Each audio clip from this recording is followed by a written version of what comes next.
সোমবার কলকাতা হাইকোর্টের শেখ শাহজাহান সংক্রান্ত নির্দেশ এবং প্রধান বিচারপতির মন্তব্যের পরে শাসক তৃণমূল ফের দাবি করল, আদালতের কারণেই শাহজাহানকে গ্রেফতার করতে পারেনি রাজ্য পুলিশ।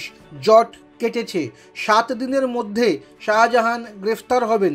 গত বুধবার তৃণমূলের সর্বভারতীয় সাধারণ সম্পাদক অভিষেক বন্দ্যোপাধ্যায় জানিয়েছিলেন, শাহজাহানের গ্রেফতারির ক্ষেত্রে অন্তরায় আদালত, কোর্টই পুলিশের হাত পা বেঁধে দিয়েছে।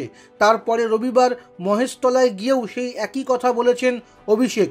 অতঃপর সোমবার কলকাতা হাইকোর্টের প্রধান বিচারপতি টি.এস. শিবগানাম বলেন, স্পষ্টভাবে বলছি, পুলিশকে কোনো নির্দেশ দেওয়া হয়নি। ইডির মামলায় সিট গঠনের ওপর স্থগিতাদেশ দেওয়া হয়েছিল।